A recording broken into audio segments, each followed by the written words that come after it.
Friends, 1465 days over between Russia and Ukraine, while 140 days of so called ceasefire between Hamas and Israel. I have been talking about the fraudness of the ceasefire between Hamas and Israel, as the latter, Israel IDF, continues bombing Gaza Strip, and also it has been bombing, like recently it bombed Bekka regions in Lebanon with more than 25 airstrikes, pulverizing the region in totality. Lot many changes are going in Syria, whether it is amalgamation of various factions earlier into the mainstream Syrian army, and release of several hundreds of erstwhile terrorist outfits of several other terrorist organizations. How will it shape the future of Syria is unknown. And the war in the meantime between two opposing factions in Sudan is continuing. The RSF, the so-called rebels, launched attack and advance into the regions held by Sudanese armed forces from the Chad side. But the latest news from the Middle East is about Iran. Iran has rejected deal with US on several issues, especially on uranium enrichment and the so-called caution that it must transfer the enriched uranium stockpiles to US or abroad, and also on missiles and several other factors which are still not known. So Geneva talk has failed.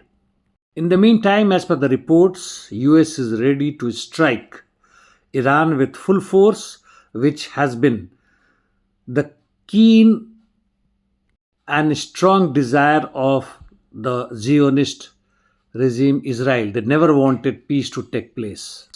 Now from the Russian-Ukrainian war zones in south, Kherson, nothing much is happening except counter UAVs, artilleries and occasionally missile attacks, which is quite dense. And in Zaporizhia, fight is on in Stepnogorsk, Lukyanovsk area, and also Magdalenovka and Jopasno area. Russian army's counterattacks enabled it to enter in Volchi area. In southeast Zaporizhia, Russia's offensive operation is on several sectors like Rizd, Vyankaya, Vozd, Vizanke and Varkhanya Tersa, Gorkoi and Guliaipol area. It took over Kosivtsiv and re-entered into Turnovet, which is in Guliaipol area. Coming to east, in Pokrovsk, Konstantinivka area, Russians bombers struck a dam between Konstantinivka and Alexievka Druzhkivka, resulted in Kryvyi Torets to be overflown.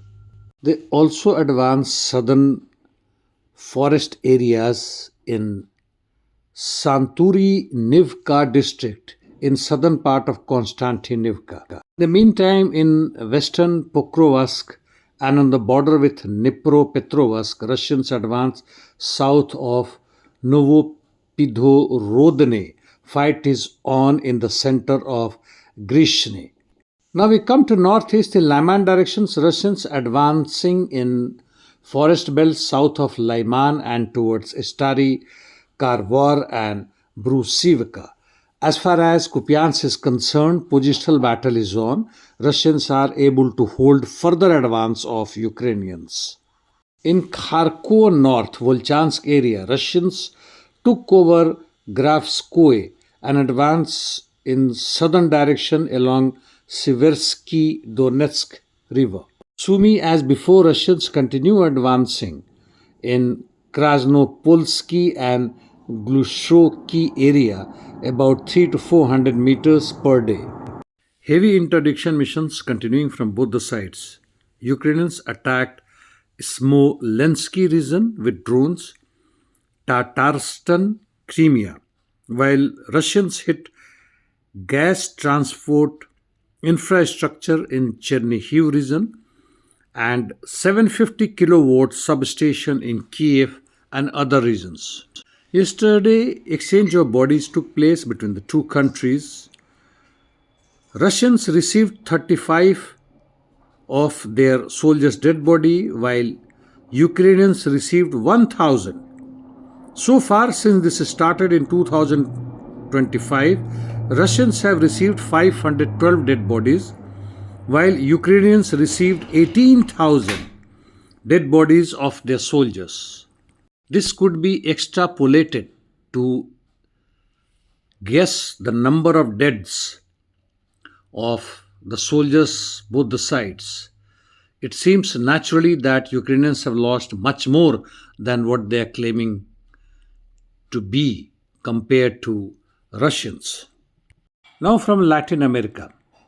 Nothing much is coming from Venezuela, where the present regime has totally surrendered to the US hegemony and it's allowing US to take its oil on its own will.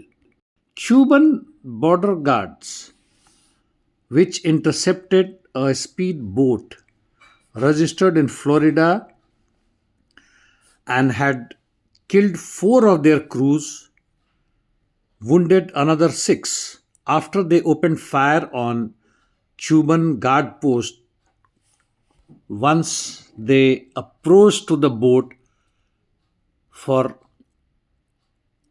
inspection. It must be understood that even if it was not planted by US regime or CIA, now it will take benefit of this incident, as you can make out by their media, by their congressmen speaking against Cubans and other ministerial spokesperson. They will try to do another Venezuela with Cuba, though it will not be as simple as Venezuela. Another front has reopened between Afghanistan and Pakistan. Taliban announced special operation after Pakistan bombed on 22nd February a so-called camp of the terrorists in Afghanistan. Basically, the fight is for Durand Line, which is 2600 kilometer, was declared in 1893 between Afghanistan and British India. But after the division of 1947, Afghanistanis have refused this division because it goes against the Pashtun tribes. And now more than half a dozen of front are alive. Afghanistan claims to have destroyed 15 Pakistan border posts. Finally, Orban has vetoed huge loan to Ukraine by European Union because they know oil supply to it through Friendship oil pipeline. Well, that's all. Enough. Thanks.